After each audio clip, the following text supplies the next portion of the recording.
What's up, guys? Welcome to another episode of But Does It Spin, and today we're going back to some Speedstorm starter packs. The last one we opened was, of course, Raid Lunar, and today we're going to be opening another classic as well, and it is Infinite Achilles A6. Fantastic, fantastic.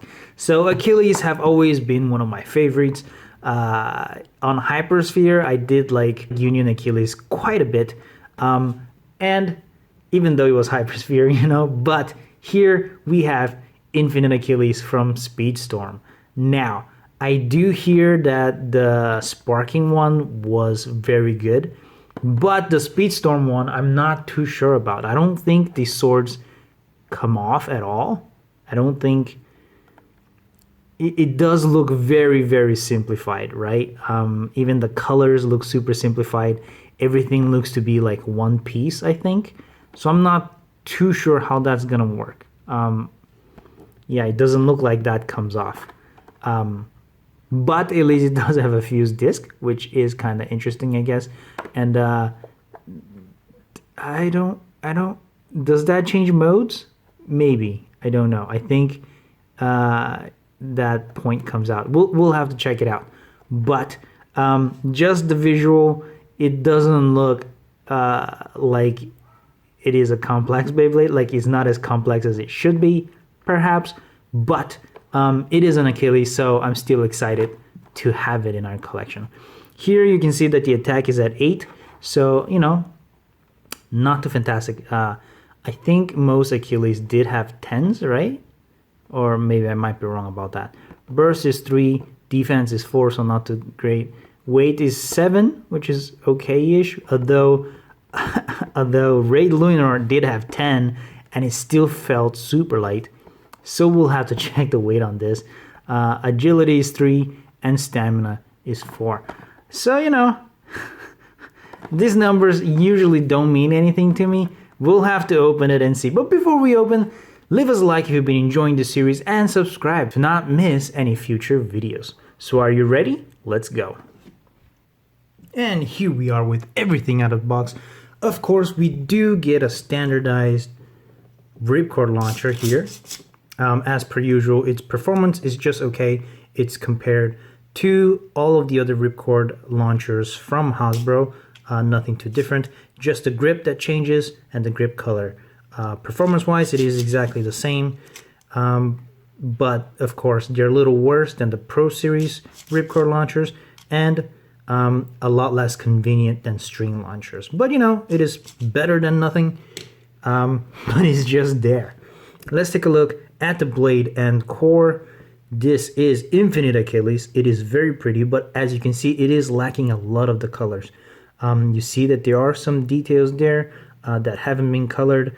We don't get stickers because this is Hasbro's normal line, of course.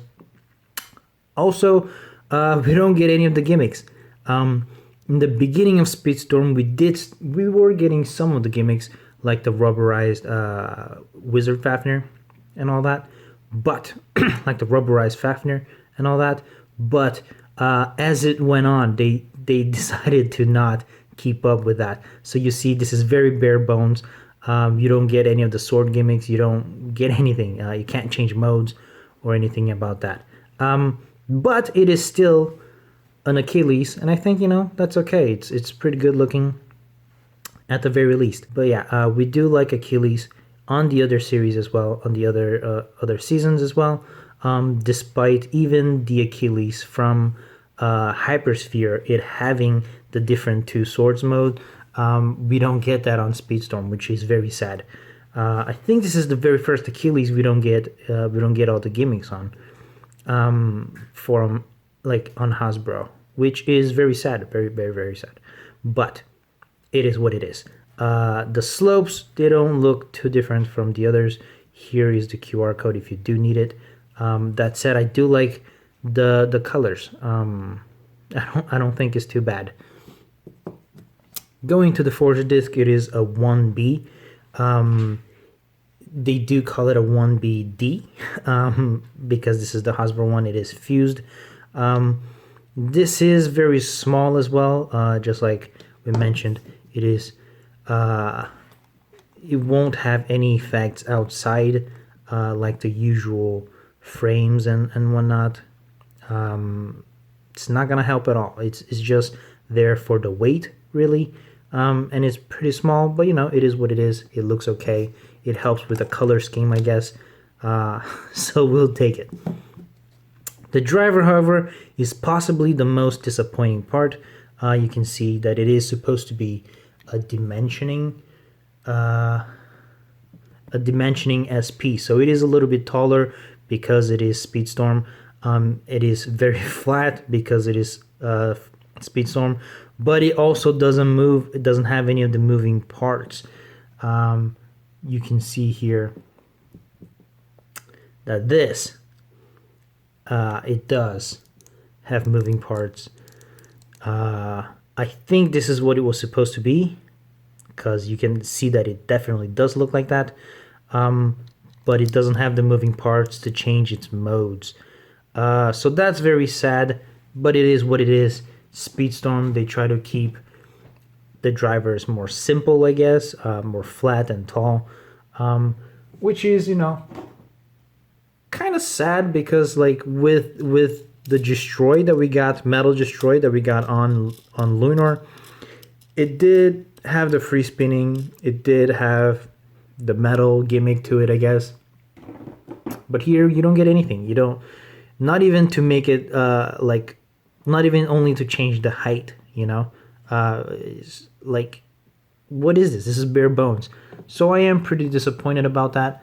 That said, I don't have the Takeratomi Infinite Achilles to show what it's actually supposed to be like.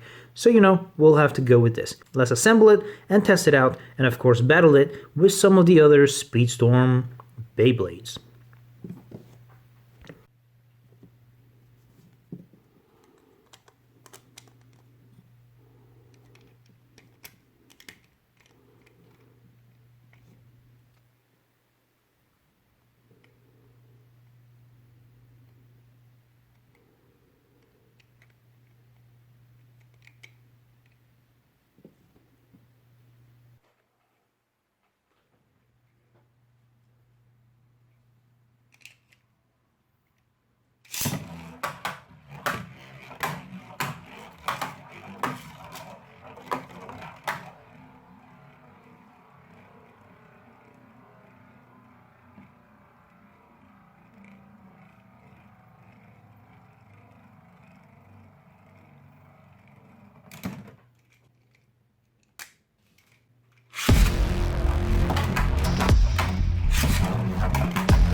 And that's it, folks.